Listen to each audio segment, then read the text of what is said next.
tentang kesehatan kulit. Sejak tahun 2009, perjuangan itu dilanjutkan oleh putranya, Dr. Igusti Nyoman dan Putra SPKKK, FIN-SDV, FAADV, dokter spesialis kulit yang aktif di berbagai organisasi seperti HIPMI yang merupakan dosen di Universitas Udayana. Tahun 2020 menjadi awal yang baru untuk DNI Skin Center Indonesia yang tampil dengan brand sekaligus mempertegas kehadirannya sebagai klinik kecantikan kulit terbesar di Bali dengan total 25 cabang yang tersebar di seluruh Indonesia. Tampilan baru namun masih dengan semangat yang sama untuk menjadikan DNI menjadi affordable dermatology clinic yang mengedepankan edukasi kepada pasien agar dapat memilih produk dan perawatan kulit yang tepat.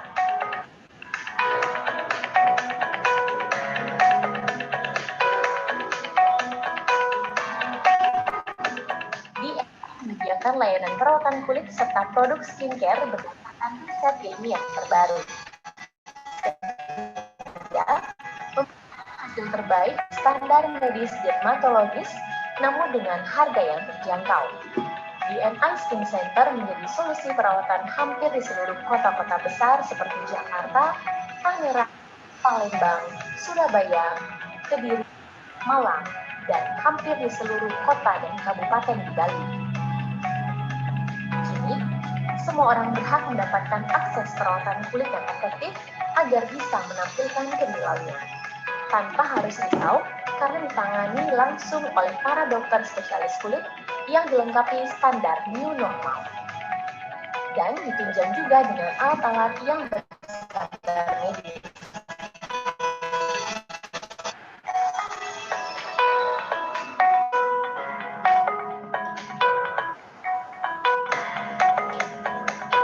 Selain itu, DNI juga memiliki lini produknya sendiri yang siap membantu Anda untuk mengatasi masalah kulit Anda.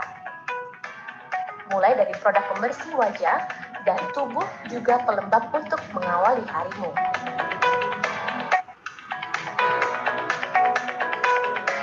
Tabir surya untuk melindungi kulitmu dari sengatan matahari.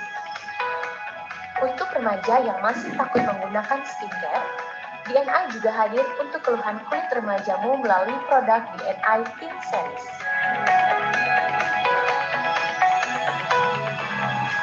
Dan siapa bilang pria tidak butuh perawatan kulit? DNI Men diformulasikan khusus untuk kulit pria maskulin.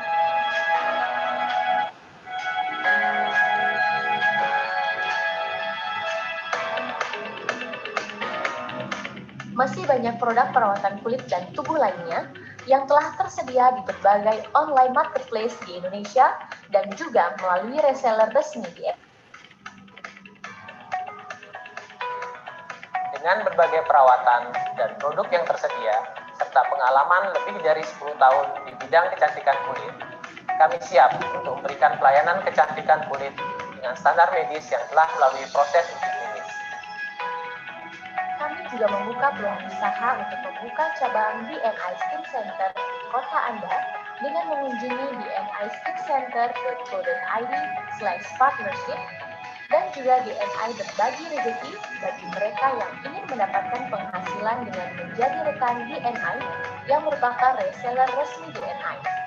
Kunjungi dnicskincenter.co.id/reseller untuk informasi lebih lanjut. Let's refill your glow with DNI Skin Center.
Baik, selamat pagi.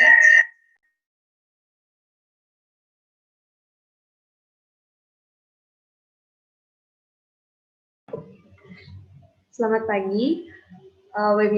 Acara webinar hari ini akan segera dimulai.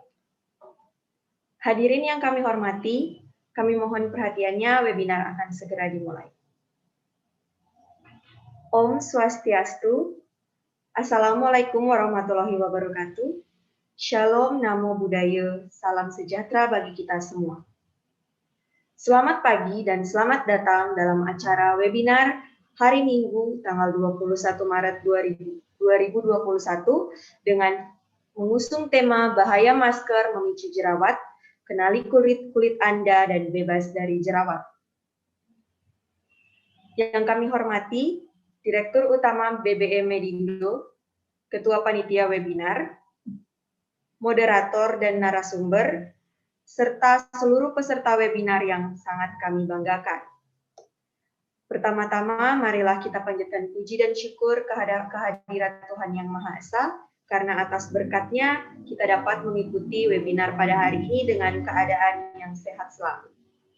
Sebelum webinar berlangsung, izinkan saya membacakan tata tertib webinar.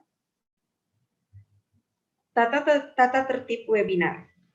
Akses ke Zoom akan dibuka 15 menit sebelum acara dimulai. ID peserta dalam webinar ini harus menggunakan nama asli, bukan nama perangkat ataupun nama institusi. Peserta yang telah mendapatkan akses ke Zoom harus berpakaian dan berperilaku yang sopan selama webinar berlangsung. Peserta sangat diharapkan untuk mematikan suara atau di-mute selama proses webinar. Semua peserta yang mengikuti webinar via Zoom atau YouTube dapat mengajukan pertanyaan dengan cara ketik tanya, lalu dilanjutkan dengan menuliskan nama, asal institusi, dan pertanyaan secara ringkas. Moderator akan menyampaikan kepada pembicara beberapa pertanyaan karena waktu yang terbatas. Sertifikat akan dibagikan kepada peserta yang mengikuti acara dari awal hingga berakhirnya webinar. Di akhir acara, link daftar hadir akan dibagikan. Link tersebut hanya akan aktif selama 30 menit. Hadirin peserta dan narasumber yang kami hormati, untuk membuka webinar pada hari ini, acara akan dilanjutkan dengan menyanyikan lagu kebangsaan Indonesia Raya. Kepada panitia dipersilahkan.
Selanjutnya, sambutan dari Direktur Utama BBM Medindo, Dr. Igusti Nguramade Bayuningrat, SPOGK MM. Kepada dokter dipersilakan. Untuk sambutan akan diwakili oleh Dr. Chandra.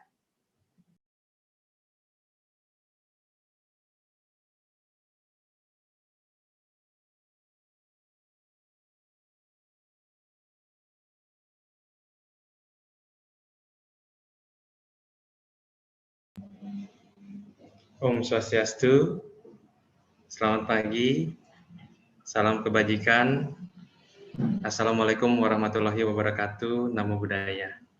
Puji syukur pada pagi ini kita bersama dapat kembali hadir di acara webinar yang diselenggarakan kerjasama antara CV BBM Medindo, DNI, dan Rumah Sakit Siloam.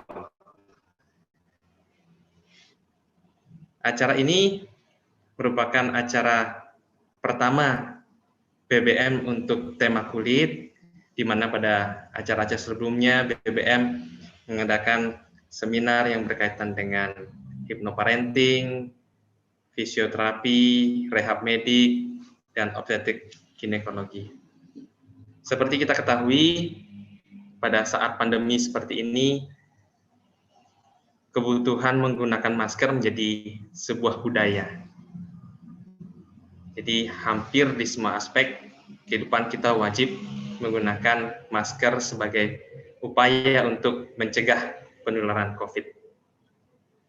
Tetapi di sisi lain muncul masalah di mana pada saat menggunakan masker, bagi kulit-kulit yang sensitif mulai bermunculan jerawat.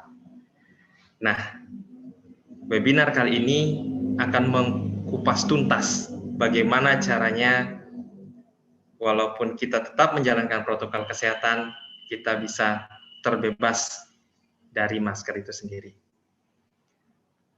Hari ini kita mendatangkan pembicara-pembicara hebat, yaitu Dr. Dharma selaku founder dan pendiri DNI. Kemudian ada Dr. Vina Mary yang merupakan dokter kulit juga di Siloam Hospital, dan akan dimoderasi oleh Dr. Indah ya, yang sudah berpengalaman malang melintang di bidang kecantikan.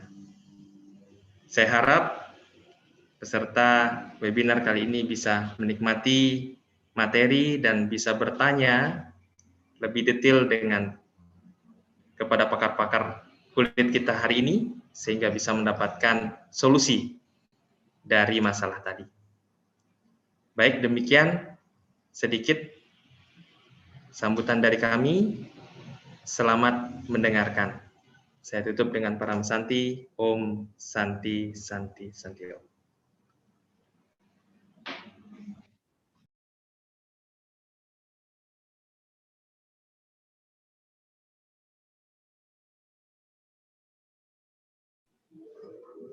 Baik, terima kasih kepada Dr. Chandra yang mewakili sambutan kita pada hari ini.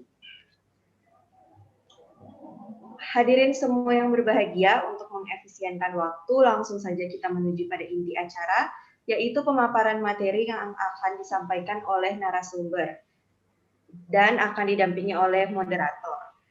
Sebelum saya menyerahkan acara ini ke moderator, izinkan saya memperkenalkan moderator kita pada hari ini. Moderator kita hari ini adalah Dr. Putu Indah Sitarasmi. Dr. Indah pernah mengikuti kuliah program kedokteran umum dan profesi dokter umum di Universitas Wijaya Kusuma Surabaya pada tahun 2003 hingga 2010 dan melanjutkan pendidikan S2 Biomedik Anti-Aging Medicine di Universitas Udayana pada tahun 2018.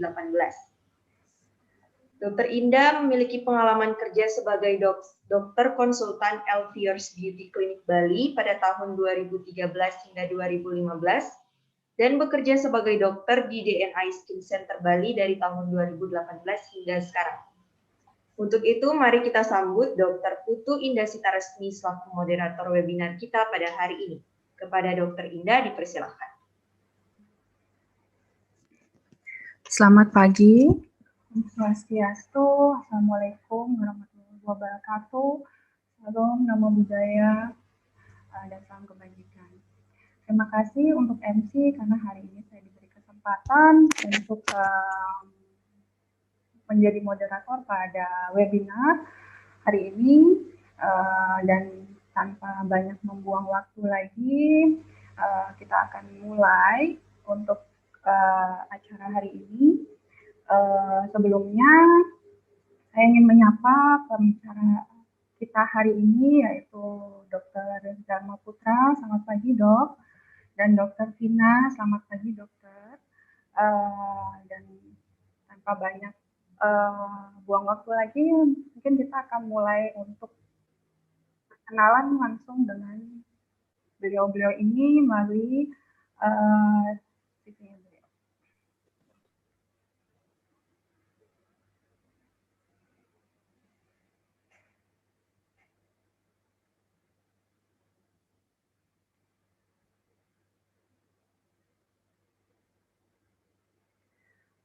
Untuk pembicara pertama kita, yaitu Dr. Gusti Ayu Vina Mary Giovanni, MD/Med SPKK.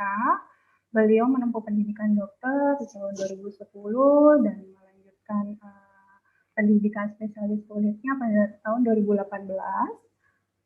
Pengalaman kerja beliau sudah ada mulai dari tahun 2010, mulai dari di Bali International Medical Center, dan sekarang beliau juga menjadi spesialis kulit di Manika Estetik Klinik, Prima Medical Hospital Bali, Siloam Hospital Denpasar, dan BMC Siloam Hospital.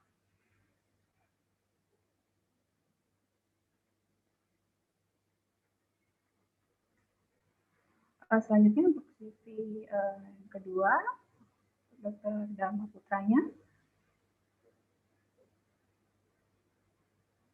Untuk pembicara kedua kita yaitu Dr. Ibu Siti Nyoman Dharma Putra, SPKK Konstan, Tim Divisi FAAGP. Beliau menempuh pendidikan di Fakultas Kedokteran Udayana pada tahun 2004 dan melanjutkan spesialis kulitnya di Fakultas Kedokteran UNER di tahun 2009 dan mengikuti Cosmetic Surgery di Tongji University Shanghai, Cina di tahun 2010. Kemudian menempuh S3 Dokter Ilmu Kedokteran di Fakultas Kedokteran UNER di tahun 2017. Untuk pengalaman organisasi beliau sudah sangat banyak, bisa dilihat di sini. Beliau sudah masuk dalam tim reconstruction kelompok studi bedah kulit Podolsky dari 2017 sampai 2020, menjadi ketua umum BPD HIPMI Bali dan menjadi ketua Kompartemen Industri Kesehatan BPP HIPMI, Kepala Departemen Ilmu Kesehatan Kulit dan Kelamin Universitas Udayana, Denpasar. Saat ini beliau menjabat sebagai Direktur Utama DNI Skin Center, Direktur Utama Dermatera Online Skincare, dan founder Aura Dermatology.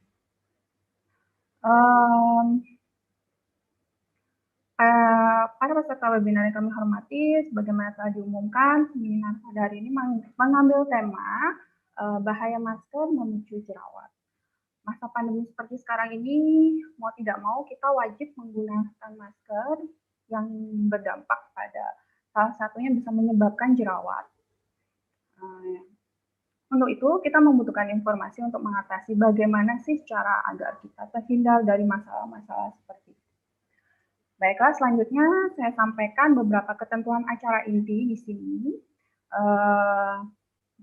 Para pembicara akan melakukan pembacaan materi kurang lebih sekitar 25 menit dan akan ada sesi diskusi selama kurang lebih 20 menit. Jadi para peserta bisa menanyakan di room chat Zoom-nya, dan di akhir acara nanti kita juga akan memberikan giveaway dari DNI Skin Center, masing-masing ada voucher senilai 100.000. Jadi untuk pertama selanjutnya kami persilakan kepada pembicara pertama yaitu Dr. Vina, spesialis kulit dengan materi kenali masa akne dan pencegahannya. Silakan Dr. Vina.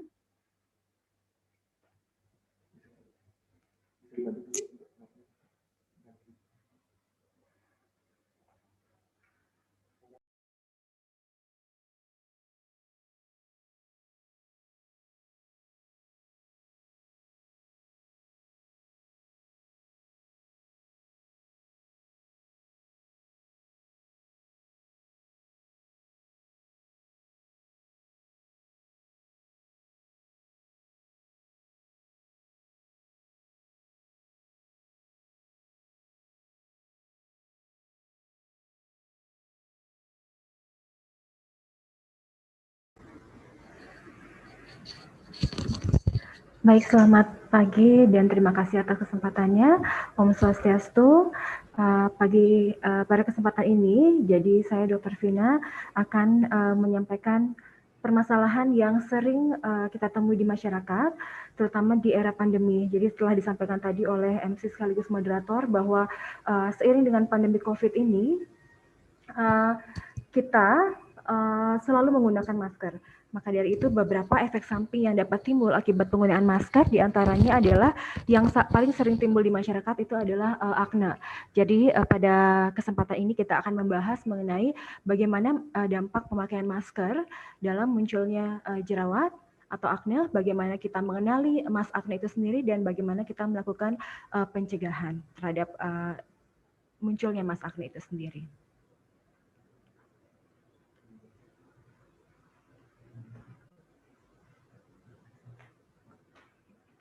Baik, jadi akne itu sendiri merupakan salah satu dari penyakit kulit yang paling sering kita temui di masyarakat, terutama di klinik-klinik kecantikan, kemudian di poliklinik dermatologi dan venerologi, maupun pada praktek pribadi dokter spesialis kulit.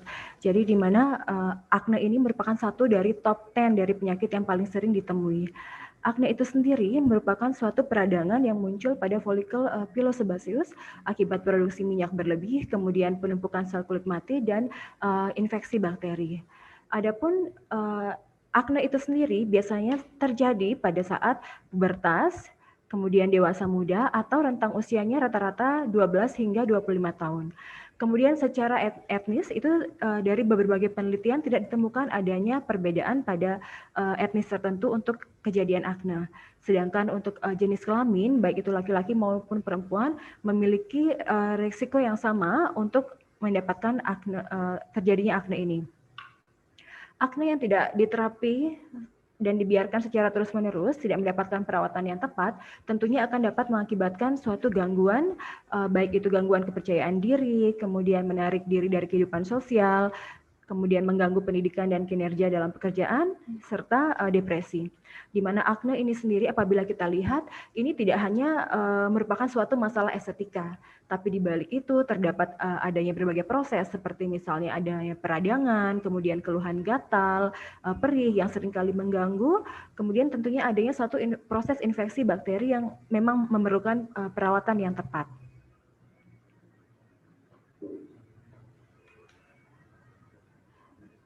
Baik, untuk etiologi atau penyebab dari akne ini sendiri, yang pertama yang agak susah kita modifikasi, yaitu genetik. Jadi berdasarkan penelitian, dari 76% hingga 85% pasien yang memiliki riwayat akne juga ternyata memiliki riwayat akne dari keluarganya, baik itu orang tuanya, kakek neneknya. Jadi faktor genetik ini berperan penting, di mana faktor risiko akan lebih tinggi pada orang-orang yang memiliki riwayat keluarga dengan akne. Kemudian yang kedua yaitu adanya infeksi dari bakteri P. acnes. Jadi sebenarnya bakteri V. acnes ini adalah bakteri komensal, yaitu bakteri yang normalnya memang ada di permukaan kulit kita. Namun pada beberapa kondisi seperti misalnya penumpukan sel-sel kulit mati, kemudian meningkatnya produksi kelenjar minyak, itu akan memudahkan bakteri ini untuk masuk ke dalam kulit dan menimbulkan suatu peradangan. Kemudian yang ketiga yaitu hormonal. Jadi masalah hormonal di sini merupakan masalah yang sering kali kita lihat terutama pada saat mulai pubertas, baik itu laki-laki maupun wanita. Biasanya peningkatan hormonal, perubahan hormonal pada pubertas ini sangat mempengaruhi kejadian akne. Kalau pada wanita mungkin kita sering lihat masalah hormonal yang berkaitan dengan akne adalah munculnya jerawat sebelum menstruasi, kemudian ada dengan riwayat yang mungkin irregular menstruasi, itu biasanya dipengaruhi oleh hormonan, di mana hormon yang berperan penting dalam meningkatnya kejadian akne yaitu peningkatan hormon androgen, yaitu hiperandrogenisme.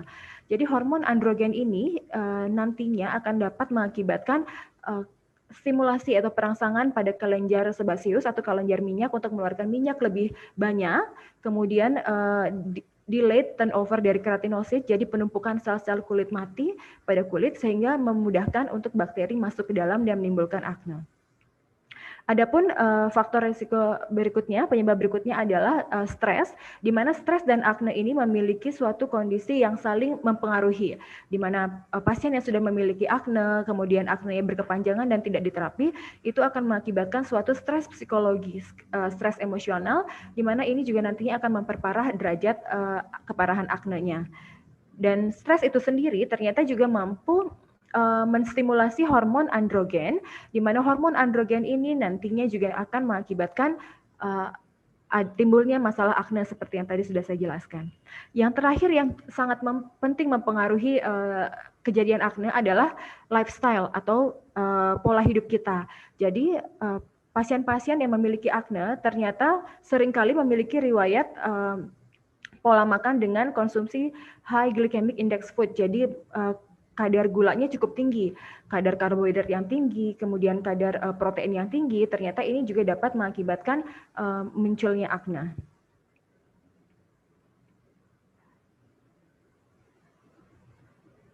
Dari patogenesis atau proses terjadinya akne, jadi pembentukan akne terjadi dari beberapa stage. Yang pertama yaitu mikrokomedon, bisa dilihat pada gambar A. Jadi mikrokomedon ini merupakan manifestasi klinisnya sebagai suatu bintik kecil, di mana ini terjadi karena adanya hiperproliferasi dari folikel pilosebaceus. Jadi folikel pada kulit itu mulai membelah, membesar, kemudian adanya penumpukan sel-sel kulit mati, hiperkeratotik dan korneosit di area sini, dan mulai banyaknya adanya sekresi dari kelenjar minyak atau kelenjar sebum. Kemudian apabila tidak ditangani, maka mikrokomedon ini dapat berkembang menjadi suatu komedon, yaitu pada gambar B, di mana dilatasi folikel osiumnya sudah mulai terlihat, jadi pembesaran dari folikel, kemudian semakin banyaknya penumpukan sel-sel kulit mati, ditambah dengan suplai kelenjar minyak yang juga semakin banyak. Jadi ini yang mengakibatkan munculnya komedon. Komedon itu kalau kita lihat dari segi klinis, bisa terlihat sebagai whitehead maupun blackhead.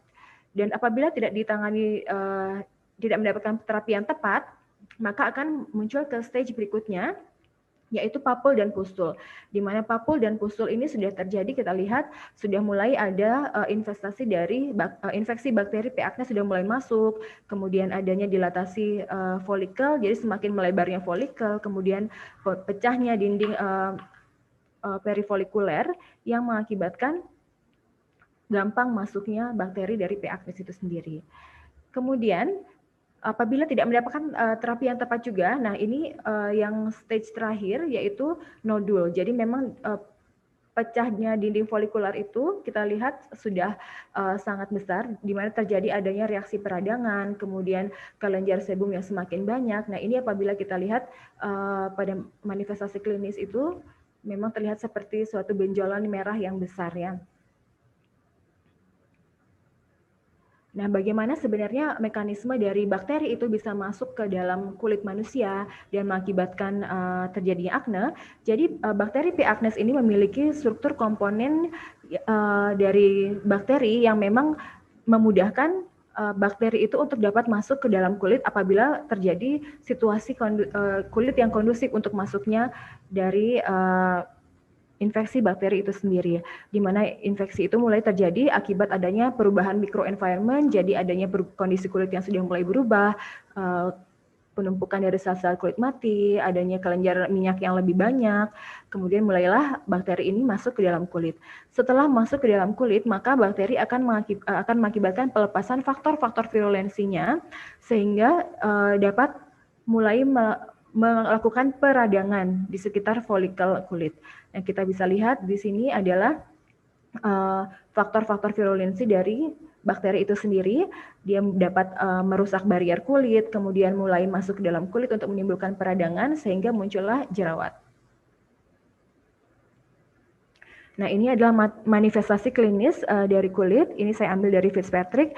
Jadi manifestasi kulit di sini, nah yang ini adalah sudah terbentuk adanya komedon. Di sini ada mikrokomedon dan komedon. Di sini yang komedon terlihat sebagai whitehead dan yang gambar B ini adalah yang blackhead.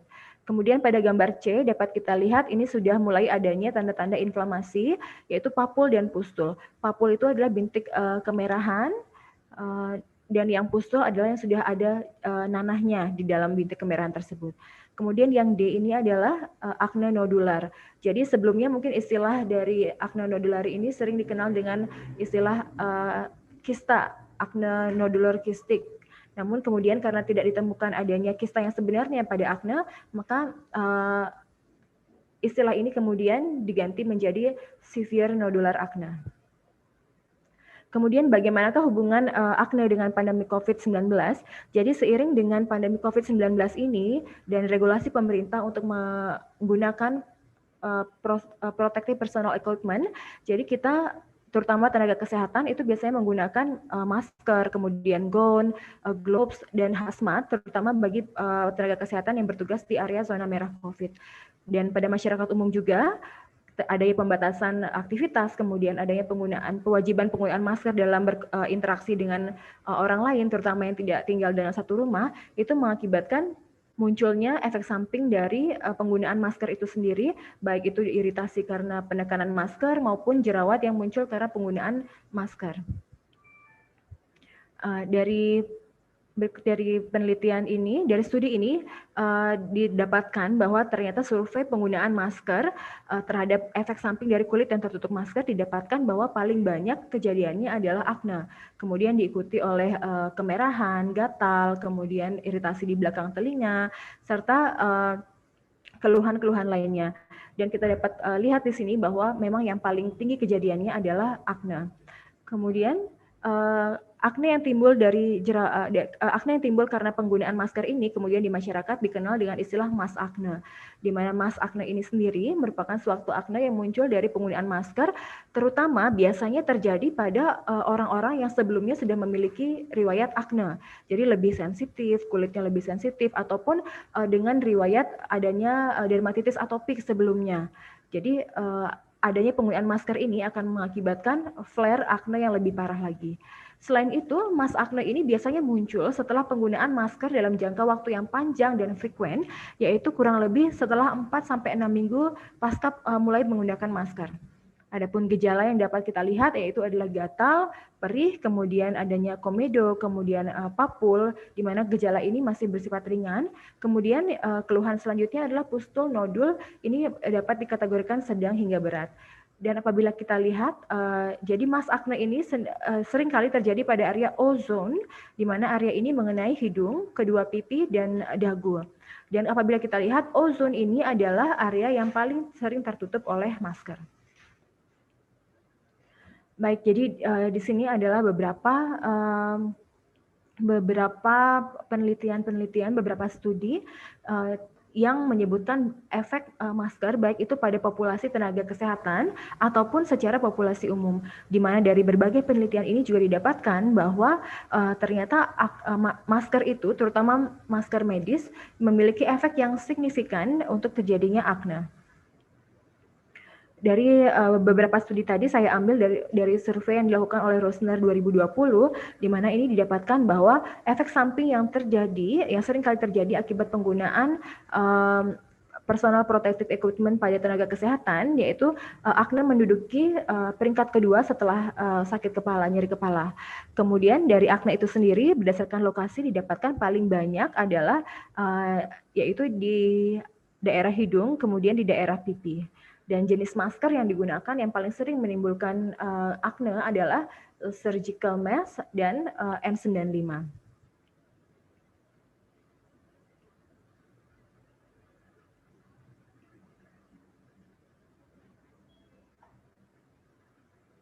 Kemudian studi berikutnya oleh Kraujeskind pada tahun 2020 juga didapatkan bahwa peningkatan kejadian prevalensi dari akne yang disebabkan oleh masker yaitu didapatkan pada tenaga kesehatan atau orang-orang yang menggunakan masker di atas 4 jam sehari, di mana gejalanya yaitu berupa gatal, iritasi, di mana gatal, iritasi, dan akne ini seringkali terjadi pada orang-orang yang memiliki riwayat dermatitis atopik sebelumnya, kulit sensitif, kemudian riwayat akne sebelumnya.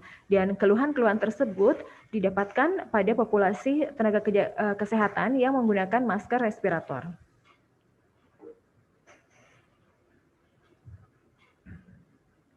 Kemudian apakah sebenarnya penyebab dari mass acne itu sendiri? Jadi ternyata penggunaan masker akan memicu terjadinya perubahan microenvironment, di mana perubahan microenvironment pada kulit ini terjadi karena adanya efek samping dari udara yang kita inhalasi dan kita hembuskan, di mana perubahan microenvironment ini juga akan diikuti oleh peningkatan produksi dari kelenjar minyak dan perubahan pH dari kulit.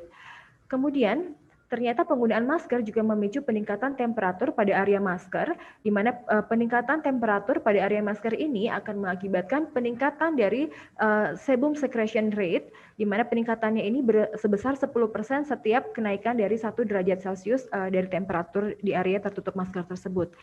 Serta pada penggunaan masker terjadi peningkatan kelembapan dan meningkatnya produksi keringat pada area yang tertutup masker, sehingga ini merupakan kondisi yang baik untuk terjadinya penyumbatan folikel pilosebaceus dan munculnya infestasi bakteri dari P. acnes.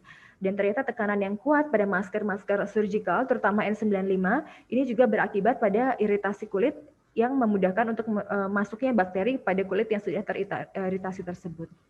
Dari masker itu sendiri, ternyata masker dari surgical mask, jadi masker-masker medis itu memiliki bahan-bahan yang juga mengiritasi, seperti misalnya bahan karet, ternyata merupakan salah satu bahan alergan dan iritan yang kuat, terutama yang kita gunakan, terutama yang menggunakan ear loop ya.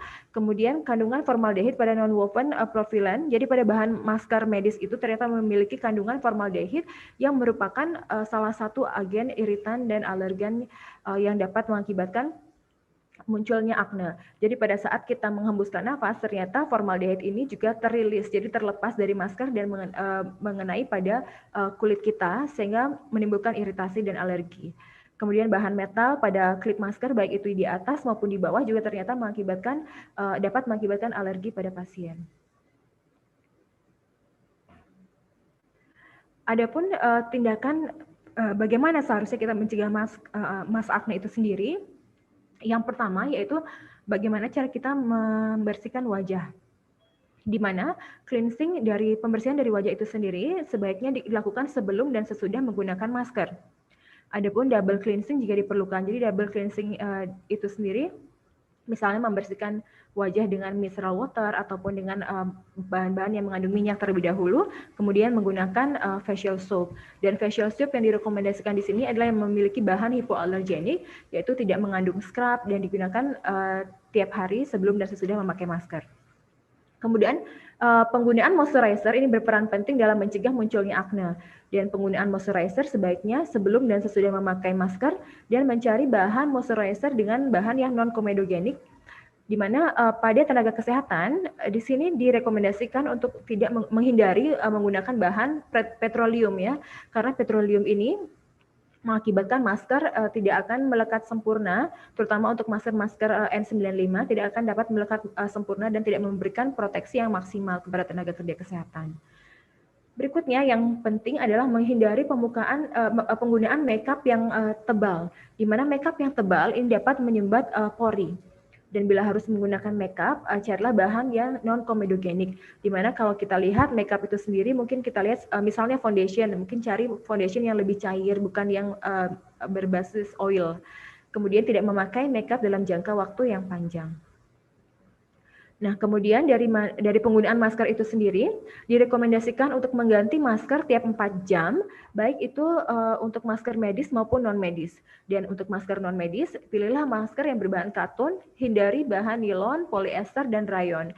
Dan apabila mencuci masker, gunakanlah deterjen yang hipoalergenik, mungkin dapat menggunakan deterjen bayi sehingga tidak menambah lagi alergen yang dapat melekat pada wajah kita. Kemudian untuk tenaga kesehatan disarankan untuk mengistirahatkan wajah dari masker tiap 4 jam apabila memiliki siklus kerja yang cukup panjang. Dan apabila memungkinkan, bersihkan wajah dan gunakan moisturizer tiap 4 jam dan menghindari penggunaan masker medis berulang. Jadi pada beberapa studi juga diberikan saran bahwa bagi yang sudah ada mask akne, bagaimana untuk mencegah penggunaan surgical medis agar tidak terlalu melekat pada wajah, itu dapat melapisi surgical mask ini dengan bahan dari kain katun, sehingga tidak langsung melekat pada wajah kita. Untuk pemilihan skincare, pada saat penggunaan masker mungkin menghindari mencoba skincare yang baru, terutama yang mengandung bahan eksfoliasi. Untuk skincare sendiri mungkin nanti akan dibahas lebih lanjut pada sesi kedua. Kemudian yang terakhir yang penting di sini adalah lifestyle. Jadi lifestyle di sini yang perlu kita perhatikan adalah bagaimana kita dapat tidur dan memiliki istirahat yang cukup. Kemudian hindari menyentuh akne apabila sudah ada mulai akne, di mana tangan kita itu kadang mengandung bakteri, kadang tidak selalu bersih. Maka ketika kita menyentuh wajah yang sudah ada aknenya dengan tangan kita sendiri, kemungkinan akan menambah bakteri lain untuk masuk ke dalam kulit kita. Kemudian hindari mengkonsumsi makanan dengan kadar gula yang tinggi. Nah, kadar gula yang tinggi ini beberapa contoh makanan yang mengandung kadar gula tinggi sudah saya tampilkan di slide. Jadi dengan bahan-bahan yang karbohidrat tinggi, kemudian protein tinggi, kadar gulanya tinggi, itu ternyata dapat mengakibatkan menstimulasi dari hormon androgen sehingga mengakibatkan munculnya akne. Dan atur pola makan, baik itu buah dan sayuran, jadi supaya seimbang, namun tidak juga terlalu tinggi kadar glikemiknya.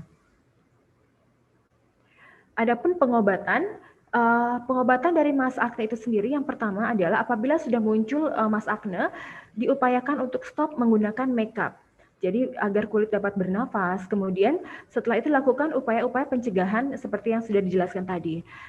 Setelah melakukan upaya tersebut, dapat juga melakukan tindakan dengan pengobatan dengan topical terapi. Bisa membeli obat-obat yang mungkin sudah dijual bebas, over the counter medication untuk akne, seperti misalnya mengandung antibiotik clindamycin, erythromycin, kemudian yang mengandung retinoid seperti misalnya tretinoin, retinol maupun adapalen. Jadi ini bisa dilakukan pengobatan sendiri dulu. Namun apabila misalnya sudah melakukan pengobatan ini dan tidak membaik, sudah saatnya untuk konsultasi kepada dokter spesialis kulit terdekat. Di mana dokter spesialis kulit mungkin nantinya akan memberikan resep sistemik terapi seperti misalnya antibiotik, kemudian antiinflamasi. Antiinflamasi ini sebenarnya masih menuai pro dan kontra, namun untuk antiinflamasi pada derajat keparahan akne yang cukup tinggi, cukup berat, itu dapat direkomendasikan untuk short term steroid, dan itu apabila dirasakan perlu. Nah, apabila dengan sistemik terapi juga tidak mendapatkan hasil yang signifikan, kemungkinan dokter spesialis kulit juga akan menambahkan terapi-terapi lain seperti misalnya light terapi, laser terapi, ataupun chemical peeling. Jadi setidaknya setidaknya apabila memang tidak sanggup untuk mengobati sendiri, silakan berkonsultasi dengan dokter spesialis kulit terdekat. Oke, baik, kiranya demikian yang saya bisa sampaikan pada kesempatan ini. Semoga bermanfaat. Oke, terima kasih Dr. Vina. Menarik sekali ya. Jadi kita sekarang jadi lebih tahu kalau pencetus jerawat itu banyak banget faktornya. Jadi bukan hanya karena skincare aja. Jadi bisa karena faktor hormonal, bisa karena pola hidup, dan kebiasaan juga. Nah, jadi nanti kalau misalnya sudah ada yang mau ditanyakan, disimpan dulu, nanti bakalan ada sesi tanya jawab atau diskusi. Untuk berikutnya, untuk pembicara kedua, kami persilakan Dr. Dharma. Selamat pagi menjelang siang, Dokter. Selamat pagi, Dr. Indah. Banget materinya pagi ini. Oke, kita tunggu slide-nya.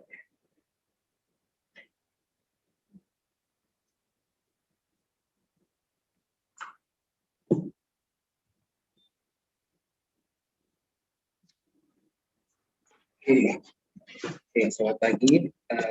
Terima kasih buat tim BBM, Dr. Chandra, moderator, Dr. Indah, dan Dr. Vina sebagai materi pertama. Om Swastiastu, Assalamualaikum warahmatullahi wabarakatuh. Selamat siang, salam sejahtera buat kita semua. Oke, saya bagian kedua nih, jadi ngelanjutin untuk dari Dr. Vina tadi, sudah panjang lebar, kita lihat bagaimana jerawat itu terjadi, yang secara umum.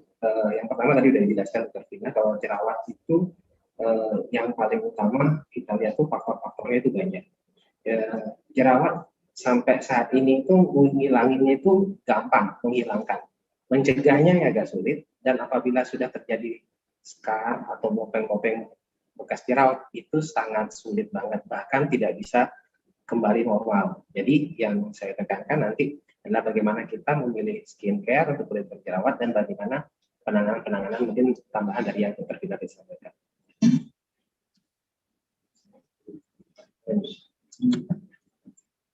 Oke, mungkin saya ulang dikit tentang jerawat, tadi sudah dijelaskan. Kalau itu adalah suatu peradangan pada jaringan kelenjar minyak. Jadi ini kan sudah semua orang punya minyak, dan ini kalau saya tadi kita sudah ada faktor genetik. Jadi kalau saya sering menjelaskan kalau warisan itu bukan hanya rumah, tanah, mobil, tapi kelenjar minyak itu juga diwariskan. Jadi ada orang yang kelenjar minyaknya itu banyak, kelenjar minyaknya lebih besar ukurannya, ada yang lebih kecil. Itu bervariasi sekali.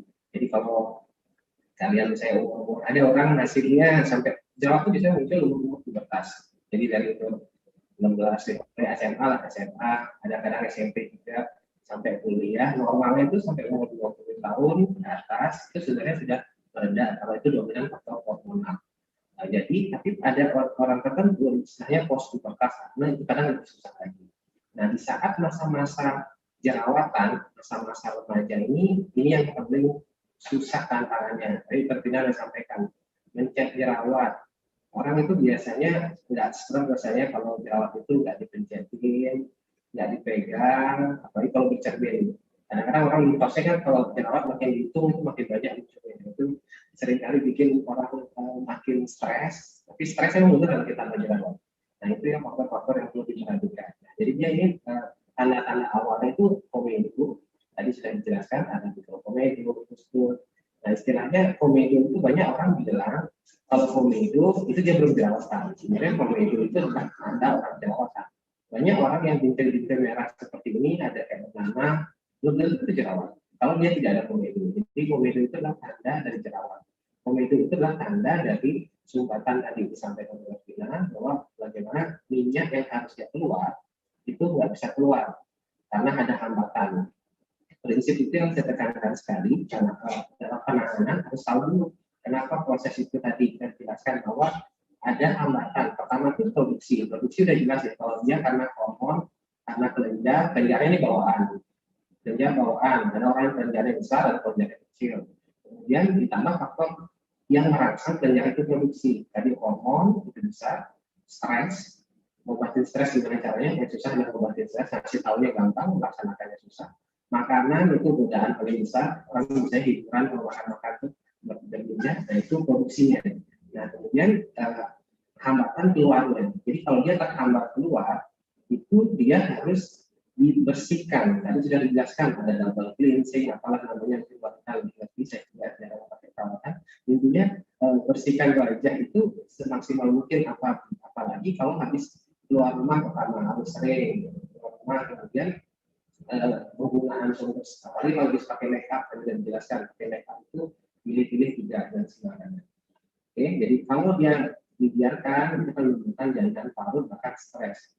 Pasien saya pernah ada yang memang ada yang mau bunuh diri serius, bisa ada juga yang mau terdukun, nggak ada jerawat karena terlalu stres banget. Nah itu apalagi zaman sekarang kan kalau jerawat di selfie, di edit mungkin masih bisa, tapi pas diajak ngumpul, nah itu jadi wajah itu dirawat dengan diedit. Yang penting di sini saya tekankan kontrol jerawat itu butuhnya rutinitas. Jadi orang kadang-kadang juga yang mau berpikir lebih banyak lebih baik. Mungkin pernah lihat kan ada level 7 langkah, 9 langkah. Itu orang kadang berpikir kalau saya jerawat obatnya gimana? Jadi akhirnya makin banyak dicoba-coba. Ada yang mungkin influencernya bilang, oh pakai ini hilang, tanya teman pakai ini hilang, diolesin. Jadi akhirnya makin banyak produk yang digunakan itu akan banyak bahan akan memperburuk. Tadi kan lihat prinsipnya bahwa tadi secara proses tadi ada dia menyumbat, apapun menyumbat. Tadi terpilih dia sampaikan kalau pakai pelembab, kalau pelembabnya itu yang orang-orang jerawatan kalau pakai pelembab, kalau pelembabnya yang syabu yang mengandung minyak itu cenderung akan menyumbat. Malahan nanti karena memperparah. Belum lagi step-step lainnya yang tambahin. Seperti ada serum apa, masker juga. Karena orang masker yang karena ada macamnya, ada stigma, ada klaim, ada macam-macam tidak bentuknya bukan kandungan bahan aktifnya, dan itu juga akan membuat jerawat, membuat pori-pori akhirnya jerawat di parah juga. Kemudian banyak juga orang nyoba sebenarnya semuanya perlu sudah jelas suaranya mungkin. Ya. Oke, jadi banyak juga orang menggunakan bahan-bahan istilahnya pengennya lebih alami, lebih bahan-bahan natural. Tapi pada orang pada jerawat, hati-hati juga memilihnya. Jadi misalnya kalau bilang natural, ternyata bahannya kayak model jahe, atau bahan-bahan pelembab juga seperti kayak mentimun, atau yang sifatnya menghidrasi, hati-hati pada jerawatan, karena itu bahkan bisa memperparah jerawat itu sendiri. Jadi penekanannya, pilih jangan sembarangan, jangan banyak, jangan berpikir pengen sembuh, pengen mengatasi jerawat, itu memperbanyak produk yang digunakan. Yang lebih penting adalah rutinitas. Jadi rutinitas sederhana dengan produk yang tepat itu akan memberikan hasil yang lebih baik. Nanti rutinitas akan saya bahas berikutnya. Jadi penekanannya adalah rutinitas. Jangan berpikir ngobatinya pakai produk banyak atau mungkin ke klinik langsung perawatan yang paling canggih tapi sekali. Itu tidak ada gunanya. Lebih bagus apabila lakukannya adalah secara rutin tapi yang sederhana saja, bisa yang di rumah atau dilakukan di klinik tapi cukup yang sederhana saja, itu sudah cukup ya. Oke, jadi kita yang pertama adalah perhatikan produk yang sesuai dengan kulit Anda. Jadi biasanya orang, kalau sekarang kan orang canggih-canggih banget ya, melihat produk itu sudah ngerti review-reviewnya, kandungan bahannya seperti ini, macam-macam lah, tapi itu dari segi produk. Yang paling lebih penting adalah dari segi kulit. Apakah produk yang mengandung bahan ini cocok untuk kulit Anda? Itu belum tentu. Kulit manusia itu sangat unik. Artinya satu orang tidak memiliki kulit yang sama. Tidak ada orang kulit saudara kembar pun belum tentu kulitnya sama. Itu pertama faktor kondisi yang alamiah. Kemudian aktivitasnya belum tentu akan sama. Jadi orang ada yang aktivitasnya banyak panas-panasan, ada yang lebih nggak kena panas, lebih banyak berdebu. Nah itu kan berbeda penggunaan produk atau langkah-langkah yang digunakan. Oke, berikutnya step. Nah mungkin saya mempertegas lagi untuk tahapan yang paling basic untuk mengatasi jerawat dan untuk perawatan kulit rutin. Yang pertama itu adalah membersihkan wajah. Jadi bersihkan wajah itu adalah sumber utama terjadinya masalah pada jerawat. Bersihkan wajah itu bisa macam-macam yang digunakan. Jadi pembersih itu bisa dari ada sabun, ada ambient cleanser dengan berbagai turunan lah. Intinya dia bisa mengangkat sel kotoran. Saya tekankan lagi kalau sabun itu dominan mengangkat kotoran saja. Untuk sel kulit mati umumnya agak lebih susah, hanya menggunakan sabun yang biasa. Biasanya kalau ingin ada efek mengangkat sel kulit mati, ada perlu kandungan bahan-bahan tambahan yang bisa memiliki sifat eksfoliasi atau mengangkat sel kulit mati. Oke, jadi pertama adalah bersihin wajah. Kapan bersihkan wajah? Ini hal simpel, tapi kalau salah juga ini mungkin masalah. Pertama, bersihkan wajah itu jangan digosok keras-keras juga. Ini salah satu faktor juga. Apalagi menggunakan pengobatan yang sifatnya ada eksfoliasi atau mengangkat sel kulit mati. Jadi kalau dia digosok keras-keras, itu istilahnya trauma mekaniknya. Jadi kita sebenarnya bahan-bahan dari sabun itu sudah bisa secara kimiawi mengangkat kotoran, tapi jangan lagi gesekan di tangan kita. Ya, itu yang penting. Terus berikutnya, jangan digosok keras-keras, itu adalah faktor yang paling utama yang saya tekankan dalam membersihkan wajah. Ya, berikutnya adalah tabir surya. Tabir surya yang digunakan tadi adalah bersihkan. Yang kedua adalah pencegahan. Pencegahan ini faktor yang paling penting. Selain jerawatan, kita kan tidak mau kulitnya rusak, apalagi sekarang lagi hobi-hobi sepedaan, mungkin lari udah jarang, sepedaan jaraknya pun saya lihat orang sepedaan itu bisa 100 kilo dan itu paling 1 jam 2 jaman. Nah ini faktor tabir surya ini penting sekali. Nah, tabir surya juga jangan sembarangan. Jadi banyak yang berpikir makin SPF, sekarang udah canggih-canggih, tahu SPF, tapi fungsinya apa ini belum tahu juga. Tapi intinya orang berpikir makin tinggi SPF itu makin canggih lah, makin SPF 50, SPF itu sebenarnya faktor utama bukan hanya tingginya SPF. Yang perlu diperhatikan juga adalah bentuk sediaannya dari tabir surya itu. Tabir surya itu dari bentuk sediaan, ada yang bentuknya gel, ada bentuknya krim, ada bentuknya lotion, itu berbeda-beda. Nah, bagi yang kulitnya berjerawat, bentuk sediaannya sangat berpengaruh. Kalau dia bentuknya krim, itu cenderung akan lebih menyumbat pori-pori. Apalagi yang tabir surya yang krim, tebal, nah itu SPF-nya apalagi SPF 50, 30 itu sangat beresiko untuk merangsang sumbatan pori-pori. Nah, kalau terjadi sumbatan, kembali lagi tadi, itu akan menyebabkan jerawat. SPF 15 untuk orang berjerawatnya, terutama kulitnya berminyak, itu masih cukup. SPF itu sun protection factor, itu biasanya mengandung efek perlindungan. Peningkatan dari SPF 30 ke 50 itu nggak terlalu tinggi. Jadi kalau SPF 15 itu melindungi kurang lebih 80% proteksi sinar, SPF 30 sekitar 90%, kalau SPF 50 beda lagi dikit saja. Jadi bukan hanya faktor tinggi-tinggian. Makin tinggi makin bagus untuk perlindungan sinar, tapi hati-hati pada orang yang berkulit jerawat. Kemudian penggunaannya juga jangan lupa, penggunaan tabir surya efektif itu adalah 30 menit sebelum terpapar sinar matahari. Jadi artinya pakai dulu, tunggu 30 menit, lewat 30 menit baru keluar. Kemudian umumnya tabir surya itu tahannya dia kurang lebih 4 jam saja. Jadi jangan berpikir seperti kebal seharian, mau SPF saya pakai sunblock yang mahal, jadi dia seharian seperti kebal matahari, itu enggak ya. Tetap kalau memang bisa hindari panas, tetap kalau bisa pakai payung, ya pakai payung. Bahkan orang kalau masak pun sebaiknya pakai tabir surya, itu penting. Ya. Oke, berikutnya yang ini bahan-bahan eksfoliasi. Bahan-bahan eksfoliasi ini yang saya bilang orang-orang sekarang itu wanita ya terutama, atau kalau pria-pria seperti wanita juga, baca kandungan skincare, ingredient itu yang tulisan kecil-kecil itu bisa terbaca juga, padahal kayaknya itu sudah susah banget kelihatannya. Sekarang udah canggih-canggih, orang tahu ada kandungan niacinamide, AHA, BHA, retinol, nah, bahkan itu sangat banyak sekali mereka mengerti sekarang ya. Nah ini saya sedikit mengulas, ini adalah bahan-bahan yang sifatnya mengangkat sel kulit mati. Jadi tadi bahwa dibersihkan dulu kulitnya, dilindungi dengan tabir surya untuk pencegahan. Nah sekarang nih ngobatinnya, ngangkat sel kulit matinya, ngangkat kotoran tadi sudah dengan sabun, yang ini lebih ngangkat sel kulit mati. Kenapa sel kulit mati itu perlu bahan-bahan khusus? Karena sel kulit mati itu seperti batu bata dan ada semennya, dia merekat erat.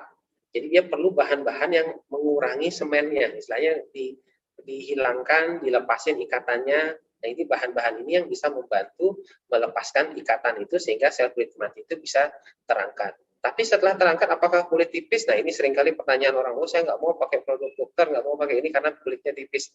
Kulit itu kalau diangkat yang kotor, yang dari bawah itu akan tumbuh.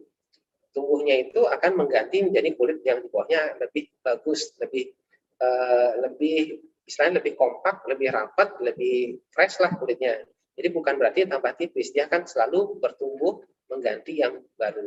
Dan pergantian ini kurang lebih sekitar 2 minggu sampai 28 hari. Jadi artinya jangan khawatir kulitnya akan ketipisan, dia pasti akan terganti. Ya. Ya ini bahan-bahannya, ini biasanya ada kandungan sulfur salah satunya, mungkin bisa dicek misalnya di ingredient. Nah ini efeknya bisa membantu melepaskan sel kulit mati.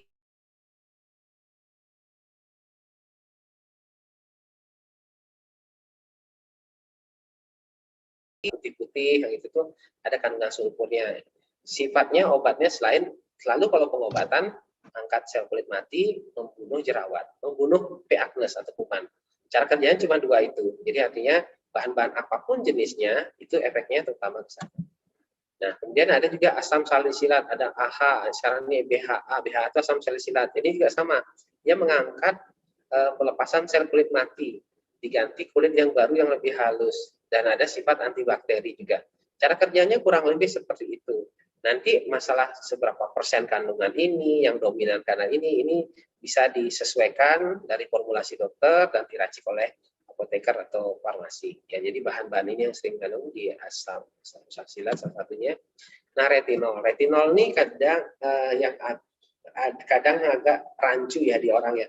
Orang kalau tahu separuh itu berpikir bahwa turunan dari retinol sebenarnya bentuk umum atau bentuk paling ringan dari asam vitamin A atau tretinoin. Ya, jadi dia tergolong bahan yang ada tretinoin, isotretinoin, ada abdapalen dari disampaikan. Nah, obat-obatan itu adalah kategorinya adalah obat. Kalau kategori obat itu hanya boleh diresepkan sama dokter. Kalau tidak dijelaskan dengan baik, iseng-iseng beli, orang selalu berpikir kalau pengen cepat gimana caranya? Pasti dibanyakin, pasti diolesin makin banyak. Nah, kalau diolesin makin banyak, itu dijamin merah, dijamin kayak kepiting rebus yang dicat merah itu bisa seperti itu jadinya. Apalagi kalau dipakai panas-panasan. Apalagi ini biasanya digunakan pada krim malam yang dipakai malam hari. Nah, ini kesalahan-kesalahan apabila tidak diberikan informasi dengan benar. Tapi apabila diberikan informasi dengan benar, ini sangat efektif. Terutama adalah tretinoin yang kategori obat ya. Itu tretinoin itu emang obat utama. Tadi mungkin Dr. Vina sudah tunjukkan jurnal-jurnal. Kalau obat yang dipelajari dokter dan diresepkan itu ada penelitian. Penelitian itu bukan lagi kayak mitos yang orang bilang si A bagus loh ini adalah suatu yang diuji secara klinis. Maksudnya benar-benar dicoba pada beberapa orang, pada penyakit tertentu, dipakai perlakuan khusus, jadi memang benar-benar teruji dan terbukti. Nah, itu bisa mengobati mengangkat sel kulit mati, membantu menghilangkan jerawat, nanti ditambah antibiotik, dia akan bisa membunuh P. acnes, sehingga jerawatnya bisa hilang. Nah, turunan yang paling ringan, itu istilahnya retinol. Retinol ini yang bisa lebih dijual bebas, artinya ada pada obat-obat, kalau orang bilang krim yang mengandung BPOM-nya, kalau krim racikan dokter itu nggak ada BPOM-nya karena memang itulah obat. Obat beda dengan produk yang dijual bebas. Yang ditetapkan BPOM itu adalah obat yang dijual bebas. Biasanya retinol bisa mengandung di situ. Retinol itu efeknya sama seperti tretinoin, tapi cenderung lebih ringan. Jadi biasanya untuk jerawat-jerawat yang lebih ringan, kemudian lebih ringan itu cukup dengan retinol. Tapi kalau jerawatnya tadi seperti Terpina menunjukkan sudah sampai bendol-bendol besar, nah itu kemungkinan sudah ada. Bisa dengan menggunakan hanya dengan retinol. Oke. Nah, terakhir mungkin ini ada niacinamide, ini banyak juga sering digunakan, tapi dominan orang efeknya juga selain dia membantu mengurangi peradangan, mengurangi produksi minyak, dia juga membantu mengurangi warna, bercak-bercak. Orang jerawatan bukan masalah jerawatnya merahnya aja, sering kali masalahnya adalah bekas, itu kadang bikin stres lebih parah lagi. Jadi bekas-bekas itu yang warnanya masih hitam-hitam, salah satunya bisa digunakan krim yang mengandung niacinamide. Niacinamide, ada macam-macam lagi, arbutin, tapi jangan over juga bahan-bahan pemutih pada orang yang berjerawat. Itu kadang merangsang lagi jerawat. Jerawatnya itu kadang istilahnya mungkin pernah dengar istilahnya beruntusan itu adalah komedo tertutup yang banyak. Nah, itu apabila banyak menggunakan whitening terlalu over, nah itu bisa seperti itu. Prinsipnya adalah, jadi saya tekankan lagi bahwa segala sesuatunya itu penting sekali adalah berkonsultasi dengan dokter, kulitnya seperti apa, masalahnya seperti apa, itu penting sekali karena apabila sembarangan, penanganan yang salah itu malahan akan menyebabkan penyesalan. Istilahnya kalau jerawat ini tanpa diobatin pun dia sembuh, asal bisa nahan diri, nahan tangan untuk nggak megang, nggak mencetin, sama tahan percaya diri kalau bukanya lagi jerawatan. Tapi kalau pengen diobati, lebih baik langsung diobatin ke dokter dengan benar. Jangan iseng-iseng nyoba-nyoba sendiri, pencet-pencet sendiri, karena kalau sudah jadi bopeng-bopeng, itu penyesalannya seumur hidup. Oke, mungkin itu yang bisa saya sampaikan. Mungkin nanti sambil kita diskusi.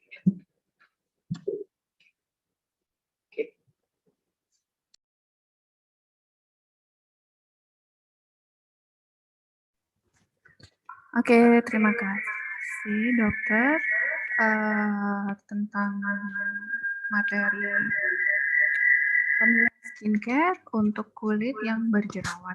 Jadi sekarang kita lebih tahu gimana sih atau apa sih yang harus kita pakai. Jadi nggak sembarangan. Bukan berarti yang lebih alami atau yang bahan-bahan alami itu pasti aman untuk kulit kita.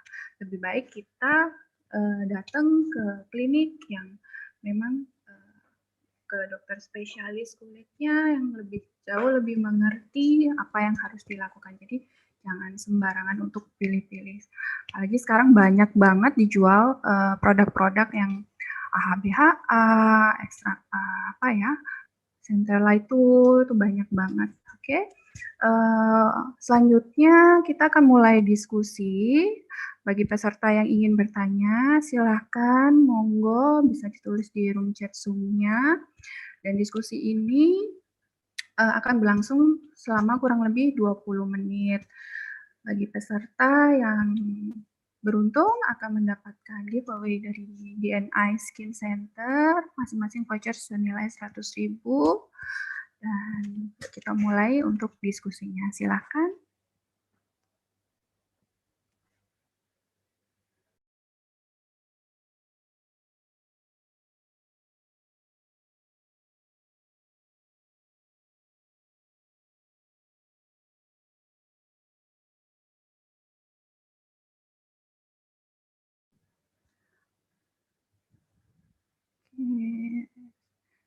Selamat siang, ini dari Delvina Fikita. Izin bertanya dok, apakah bahaya urat biru kehitaman di bagian kantong mata? Gimana cara mengatasinya ya dok? Agak melenceng dari ini ya, tema, tapi nggak apa-apa, mungkin dokter Dharma bisa membantu untuk menjawab. Monggo silakan dok. Oke, terima kasih Dr. Indah. Oke, buat Delvina kita Sanda. Jadi untuk sebenarnya ini belum jelas juga ya, urat biru. Kalau urat itu artinya kan pembuluh darah yang melebar, itu saya kebiruan di bagian kantong mata. Sebenarnya gini, tiap orang itu area kantong mata pertama tuh bisa kehitaman tuh karena bagian area kulitnya yang kehitaman. Kulit kehitaman di kantong mata itu biasanya karena faktor alergi, artinya orang-orang bawaan atopi itu maksudnya punya bawaan alergis, ada asma, ada rinitis, ada bersin-bersin pagi-pagi itu sering memang periorbital darkening, memang itu kehitaman daerah sana. Kadang orang kecapean pun bisa seperti itu, bisa kehitaman di daerah mata. Nah, kalau di namanya pembuluh darah, kalau urat ya pembuluh darah lebih dalam lagi. Nah, lebih dalam lagi itu ada pembuluh darah vena namanya. Vena itu ada pembuluh darah yang lebih permukaan di kulit kita. Nah, problemnya sekarang adalah vena menonjol itu kadang itulah variasi anatomis. Maksudnya ada orang-orang tertentu yang pembuluh darah emang menonjol daerah situ. Nah, untuk memastikan itu perlu dicek dulu sih. Jadi nggak bisa kita solusi. Dan umumnya yang saya bisa pastikan, kalau ada pembuluh darah problemnya, janganlah berpikir bahwa krim itu bisa ngilangin. Itu nggak mungkin. Jadi jangan berpikir ngoles-ngolesin krim, pembuluh darah itu jadi kempes, itu kecil kemungkinan. Jadi biar nggak salah informasi, untuk lebih detailnya, kalau apakah ini pembuluh darah yang seperti apa, sebaiknya nanti bisa konsultasi ke dokter ya.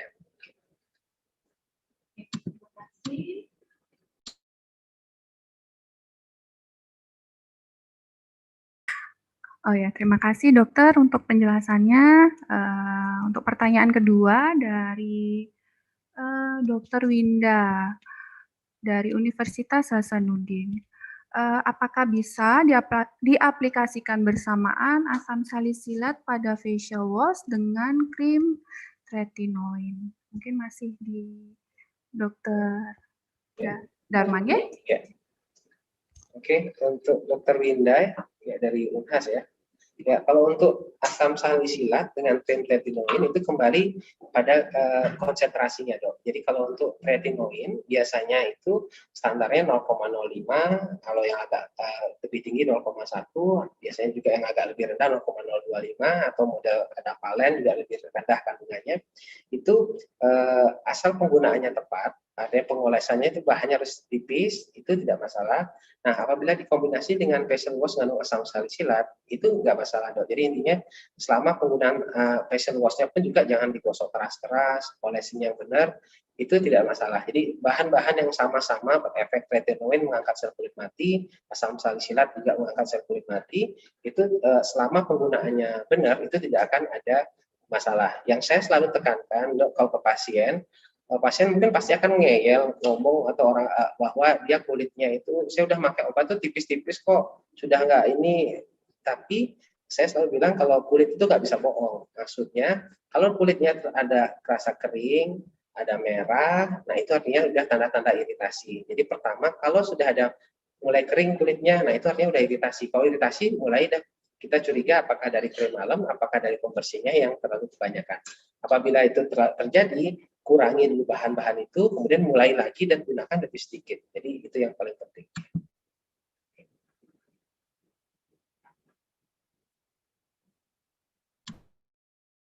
Oke, untuk Dokter Winda, gimana? Sudah jelas nih, Dokter ya? Untuk pertanyaan berikutnya ini dari Pratnya Trisna, mahasiswa keperawatan Stikes Kesdam Udayana. Selamat siang, Mbak Trisna. Mau bertanya,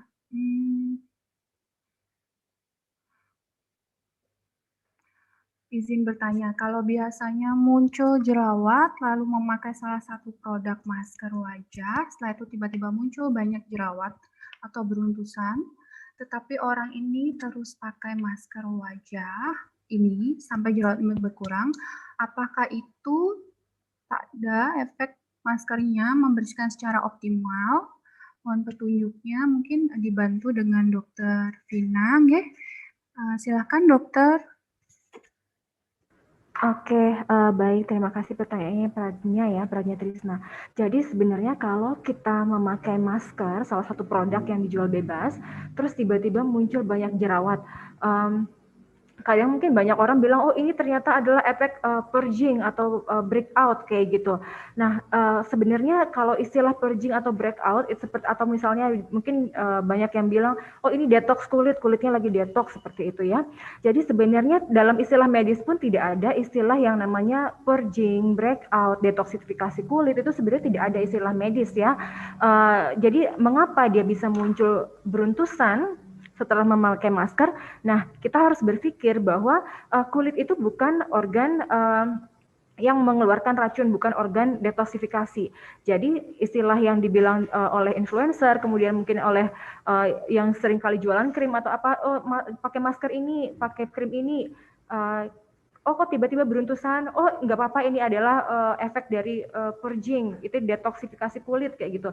Nah sebenarnya tidak ada istilah detoksifikasi kulit dalam istilah medis.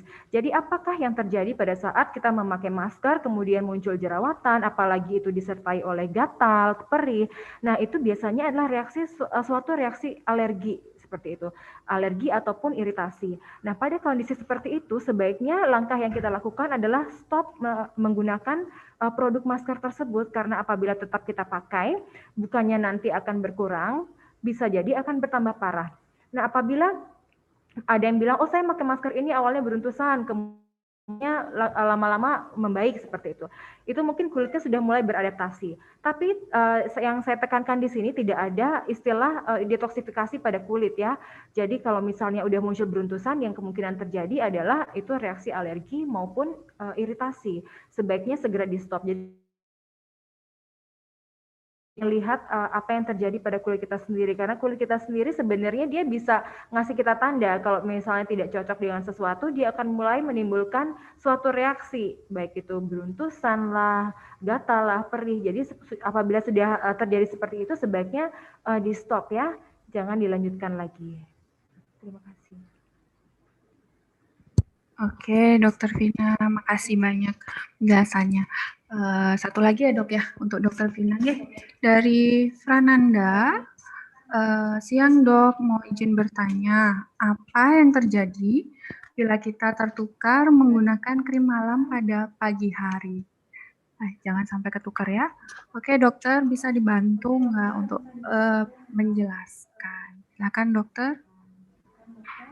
Oke, baik. Jadi untuk krim malam ya, jadi sebenarnya krim malam tergantung itu isinya apa. Yang pertama, apabila isinya itu adalah tretinoin, harusnya kita mengaplikasikan malam hari, kemudian kita memakainya ternyata pagi hari. Jadi tretinoin itu sendiri sebenarnya efek sampingnya adalah dia untuk adanya suatu bahan eksfoliasi, yaitu akan mengikis sel kulit mati pada permukaan kulit kita sehingga membuka pori. Nah, apabila tertukarnya mungkin sekali saja, mungkin jarang menimbulkan efek samping yang signifikan. Namun perlu kita pahami di sini, krim pagi itu sebenarnya seyogianya berisi sunscreen. Nah, apabila paginya kita tidak menggunakan sunscreen, kemudian beraktivitas di luar ruangan, salah satu efek samping yang dapat timbul setelah itu adalah kemungkinan bisa muncul flek hitam apabila itu sering kali terjadi. Namun tretinoin sebenarnya dapat digunakan 1-2 kali sehari, pagi ataupun malam hari. Namun untuk penggunaan di awal mungkin lebih baik 1 kali sehari dulu, karena efek sampingnya itu adalah mengakibatkan kulitnya lebih kering, kemudian pada seseorang mungkin perlu beradaptasi untuk menggunakan krim yang adanya yang berisi retinoil, tretinoil ataupun retinol seperti itu. Jadi efek iritasi apabila digunakan 2 kali sehari itu ada. Namun yang paling penting di sini adalah bagaimana kita untuk mencegah efek samping yang muncul, yaitu misalnya kita beraktivitas di luar ruangan, tidak memakai sunscreen, seharusnya krim paginya ada sunscreennya tapi tidak dipakai. Nah, itu yang mengakibatkan dapat muncul flek hitam seperti itu.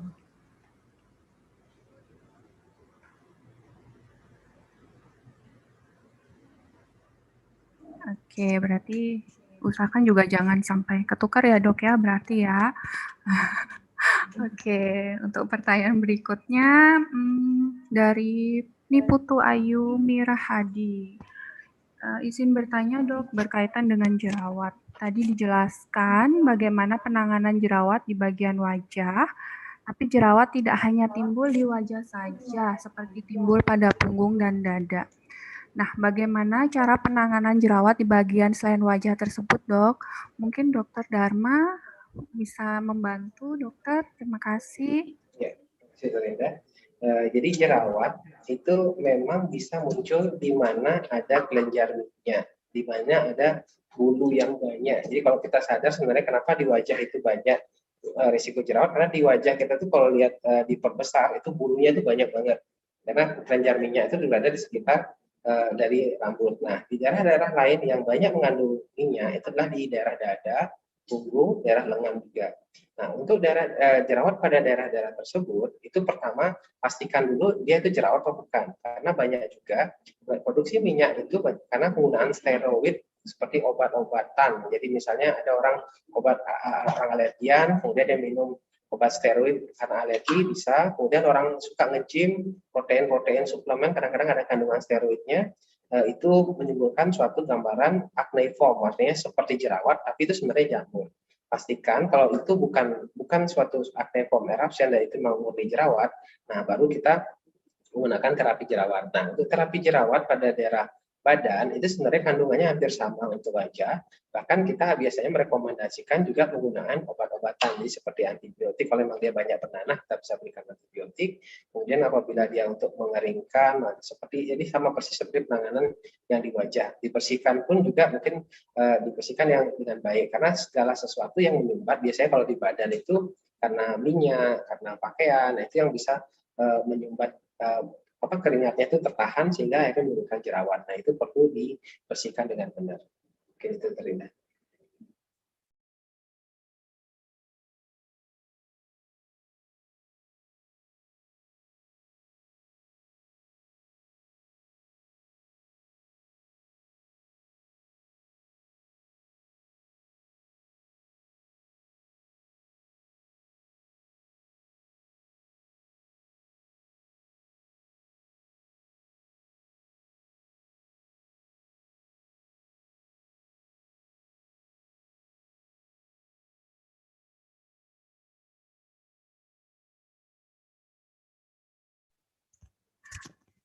Oke, sorry. Halo dok, saya Friskia dari komunitas Beauty Collab. Mau bertanya, saya kan kerjanya jauh dok, perjalanan dari Bogor ke Jakarta sekitar 2 jam. Saya menggunakan motor, dan saya juga suka make up dokter. Biasanya sebelum berangkat kerja, saya bermake up. Cuma semenjak pandemi kan mengharuskan kita selalu pakai masker. Nah, di wajah saya sekarang sering muncul jerawat. Ada sarankah dok, baiknya selama di perjalanan atau di dalam office, baiknya menggunakan masker yang berbahan kain kah atau masker sekali pakai? Oke, silakan dokter Vina. Baik, untuk Friskia ya. Jadi Friskia, kalau memang kerja memang mengharuskan untuk memakai makeup, jadi sebenarnya kalau sudah ada jerawat, sudah mulai ada beruntusan seperti itu, yang paling bagus adalah stop penggunaan makeup dulu. Jadi biarkan kulitnya mulai bernafas, jangan disumbat lagi dengan makeup, apalagi makeupnya tebal ya, banyak layernya. Jadi ada primernya, kemudian setelah itu ada foundationnya, setelah foundation ada lagi lapis-lapisan foundation lainnya, concealer seperti itu. Nah itu akan semakin menyumbat pori dan akan mengakibatkan jerawatnya muncul lebih banyak lagi. Apabila berangkat kerja menggunakan motor, nah menggunakan motor juga pasti akan memakai helm ya, memakai helm, kemudian debu juga banyak, wajah juga banyak terpapar debu. Sebaiknya memang kalau seperti itu lebih baik membersihkan wajah setelah sampai di kantor. Alangkah baiknya setelah sampai di kantor mungkin membersihkan wajah dulu, kemudian aplikasikan pelembab dulu, baru menggunakan masker. Kalaupun memang harus memakai makeup, mungkin dipilih jenis-jenis makeup yang tidak terlalu menyumbat pori. Kalau memang harus pakai foundation, mungkin dicari foundation yang bahan dasarnya adalah air. Kalau kita lihat mungkin lebih encer dibandingin foundation yang dari minyak. Jadi semakin encer foundation itu semakin tidak lebih encer dia. Kalau dari segi makeup yang kita lihat adalah dia tidak full coverage seperti itu. Namun untuk kondisi jerawat saya akan tetap menyarankan untuk tidak memakai makeup dulu. Kalaupun memang harus memakai makeup ya dipakai makeupnya yang light, yang benar-benar ringan. Kemudian untuk selama di perjalanan sebaiknya menggunakan masker berbahan kain atau masker sekali pakai. Nah, kalau masker sekali pakai, khususnya itu masker medis, seperti yang saya jelaskan tadi, itu mengandung bahan formaldehid yang terilis. Biasanya kalau kita menghembuskan napas, itu bahan-bahan itu akan terlepas, kemudian tertempel di kulit kita. Jadi itu yang mengakibatkan munculnya jerawat lebih banyak. Kalaupun memakai masker kain, mungkin dipilih masker yang bahannya dari katun. Hindari bahan-bahan dari nilon, polyester, seperti itu. Jadi katun akan biasanya less likely, itu lebih hipoalergenik daripada jenis-jenis bahan kain yang lain. Kalaupun bisa menggunakan masker, pekerjaannya mungkin tidak bertemu dengan orang banyak, ataupun mungkin di kantor ada ruangan tersendiri, memakai masker kain akan lebih baik daripada memakai masker medis. Karena dari berbagai studi yang sudah saya tampilkan tadi, efek samping dari masker medis untuk menimbulkan jerawat itu lebih tinggi daripada efek samping masker kain. Namun perlu diperhatikan juga masker kain yang digunakan itu harus dijaga kebersihannya. Kalau bisa diganti tiap 4 jam itu bagus. Jadi setiap 4 jam dibuka maskernya, diganti dengan yang baru, kemudian dibersihkan dulu wajahnya, diaplikasikan lagi moisturizer jika memungkinkan. Jadi baru dipakai lagi masker yang baru seperti itu. Jadi memang agak ribet, tapi itu lebih baik untuk mencegah munculnya jerawat dan tidak memperparah derajat keparahan jerawat itu sendiri. Semoga bisa membantu ya, Friskia. Oke, menarik sekali. Oke, thank you Dr. Vina.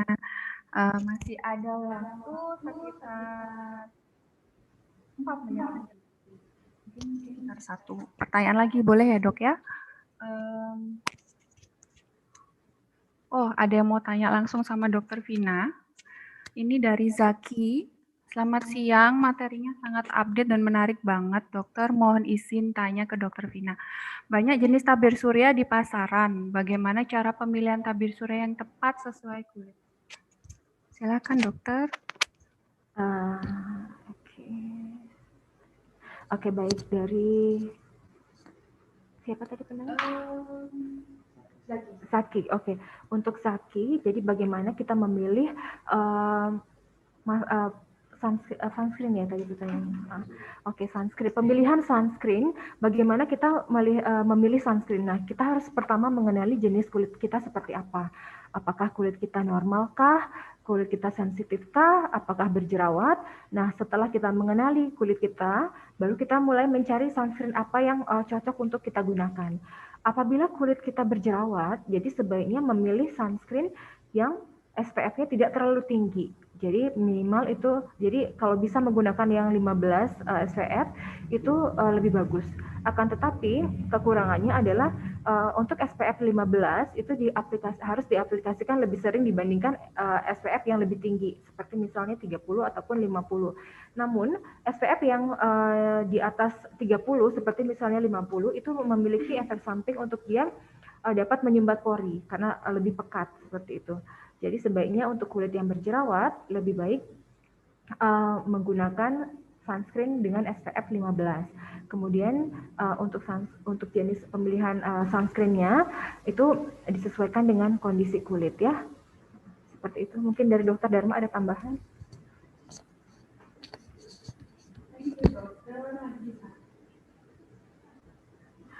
Terima kasih Dokter Vina. Satu lagi ya dokter ya untuk Dokter Dharma nih dok. Dari Eka Komala. Selamat pagi dok, perkenalkan saya Eka dari PNB Bali. Saya mau bertanya terkait pori-pori di area hidung. Nah, bagaimana cara mengatasi pori-pori kecil seperti jerawat kecil di area hidung? Pori-pori kecil, mungkin maksudnya pori-pori yang membesar ya? Mungkin maksudnya pori-pori yang membesar ya. Ya, silakan dokter, waktu dipersilakan. Oke, terima kasih Berinda. Oke, jadi pori-pori kecil yang membesar. Jadi gini, seluruh wajah kita sebenarnya itu penuh dengan pori-pori. Jadi artinya kalau dia sampai terlihat, itu artinya pori-porinya itu membesar. Kenapa pori-pori membesar? Kalau ngobatin mungkin caranya hampir sama tadi. Jadi kalau ngobatin itu artinya sel kulit matinya diangkat, artinya dengan menggunakan produk-produk yang mengangkat sel kulit mati, dia akan bisa menghaluskan, lama-lama akan menyamarkan. Itu kalau dari krim. Tapi kalau lebih advance lagi, kita bisa menggunakan perawatan seperti yang umum, bisa misalnya dengan chemical peeling yang basic, kemudian berikutnya bisa menggunakan derma roller atau derma pen, itu sama-sama melukai di daerah sekitar pori-pori yang besar itu, kemudian dia akan merangsang kolagen. Nah, kolagennya terangsang, dia akan menyebabkan terkontraksi kolagennya, jadi pori-pori akan mengecil. Kalau mau lebih bagus lagi bisa menggunakan laser yang fraksional CO2, itu bisa membantu melukai juga sama, tapi dan dia ada efek panas sehingga dia akan menyebabkan pori-pori mengecil. Nah, yang utama adalah pencegahan. Ini sering saya tekankan bahwa kenapa sih pori-pori itu bisa membesar? Kita kadang seringkali tidak sadar bahwa pori-pori itu tadi sudah lihat kan gambar bahwa komedo itu ukurannya besar, pori-pori itu ukurannya kecil. Apabila pori-pori komedo yang besar itu dipaksa dikeluarkan melewati pori-pori yang kecil, lubang yang kecil, itu akan lama-lama menimbulkan iritasi di area lubang itu, sehingga dia akan menyebabkan pertama tuh mungkin tidak terlalu terlihat, tapi lama-lama dia akan menjadi lebar. Pori-pori yang besar itu bisa terjadi karena sering memencet atau mengeluarkan komedo. Itu nggak wajib.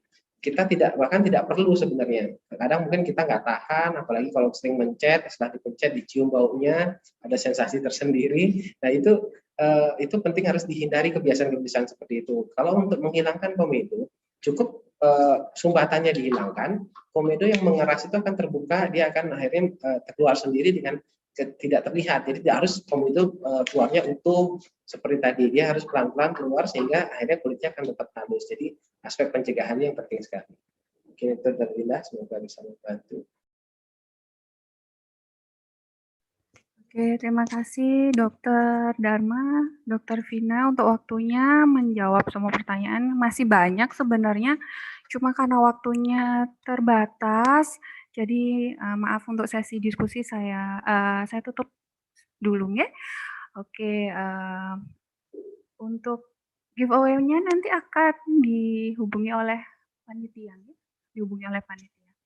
Oke, untuk yang berikutnya kita pada kesimpulan ya. Demikian acara webinar kali ini yang membahas tentang bahaya masker yang bisa memicu jerawat.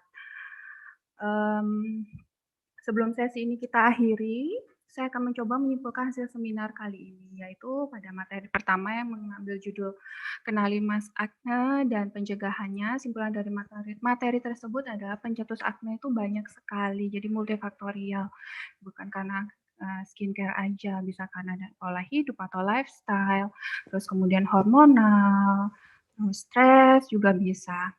Lalu max acne muncul karena penggunaan masker dalam jangka waktu yang panjang. Jadi usahakan kalau bisa mengganti masker setiap 4 jam sekali. Penggunaan masker lama dapat meningkatkan produksi sebum atau pH kulit sehingga kelembapan dan produksi sebumnya dia meningkat sehingga dapat menyumbat folikel pilosebaceous sehingga terjadilah iritasi.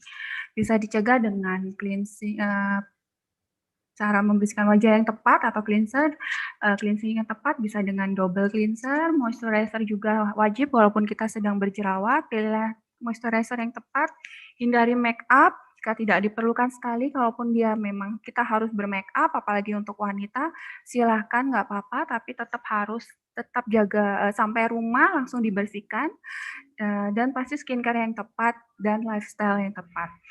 Setelah itu untuk materi kedua yang mengambil judul pemilihan skincare untuk kulit berjerawat, simpulan dari materi tersebut adalah rawatlah kulit kita dengan produk yang dirancang sesuai dengan kondisi kulit kita saat ini. Jangan hanya tergiur dengan embel-embel natural, terus kemudian lebih murah, yang belum tentu itu cocok untuk kulit kita. Datanglah ke klinik yang ada dokter spesialis kulitnya, ya. Terus kemudian gunakan pembersih yang tepat, sunscreen, bukan berarti sunscreen SPF tinggi akan lebih tepat, tidak. Terus kemudian gunakan exfoliating seperti sulfur, niacinamide, asam salisilat atau BHA, retinol, benzoyl peroxide seperti itu, ya. Oke, untuk selanjutnya saya akan mengembalikan acara ke MC. Para hadirin sekalian, terima kasih. Sekali lagi kami mengucapkan terima kasih kepada para pemateri, Dr. Dharma, Dr. Vina, terima kasih banyak untuk waktunya, dan juga seluruh peserta yang telah berpartisipasi dalam webinar kali ini. Akhir kata, saya Dr. Indah, selaku moderator, undur diri. Terima kasih untuk kesempatannya. Semoga kita dapat bertemu kembali di acara seminar atau webinar yang lain. Terima kasih, selamat siang, Om Swastiastu.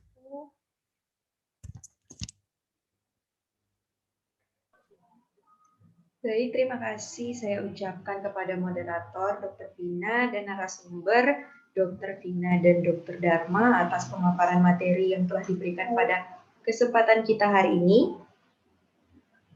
Baik, hadirin yang kami hormati, demikianlah tadi rangkaian acara webinar Bahaya Masker.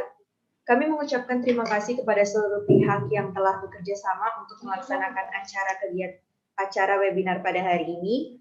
Tidak lupa juga kami mengucapkan terima kasih kepada hadirin serta tamu undangan yang telah berkenan hadir dan memeriahkan webinar pada hari ini.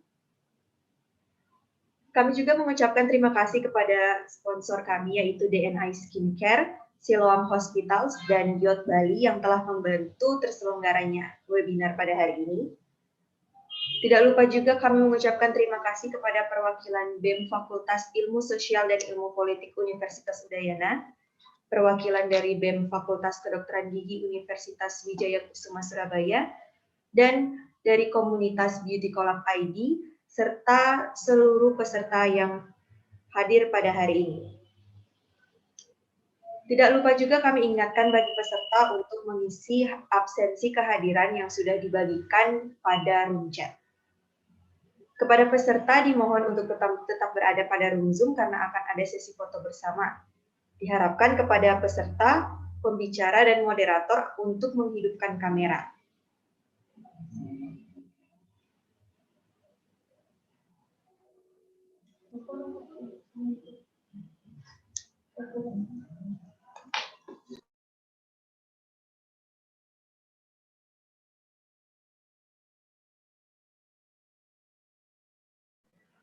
Baik, untuk sesi pertama saya berikan aba-aba 1 sampai 3. 1,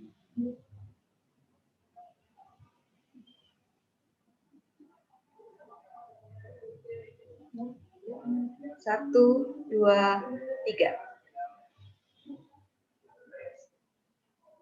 Baik, selanjutnya untuk sesi kedua.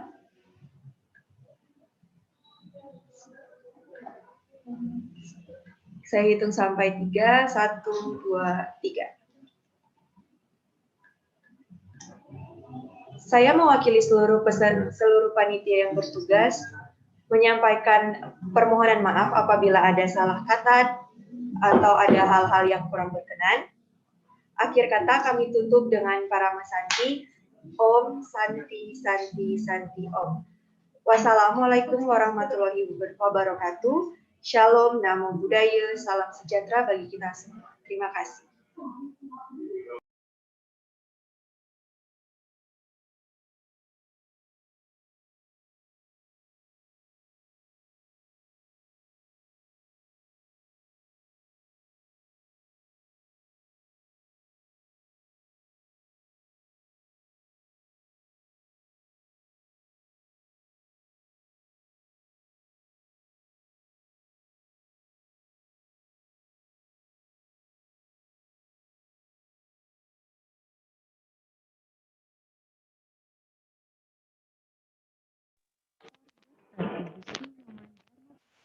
SPKK, tim SDV, FAADV, dokter spesialis kulit yang aktif di berbagai organisasi seperti itu, yang juga merupakan dosen di Universitas Unpad.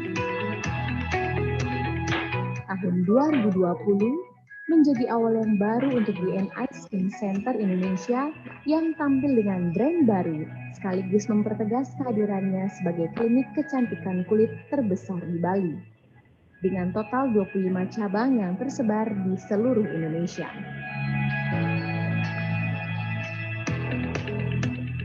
Tampilan baru namun masih dengan semangat yang sama, untuk menjadikan BNI menjadi affordable dermatology clinic yang mengedepankan edukasi kepada pasien agar dapat memilih produk dan perawatan kulit yang tepat.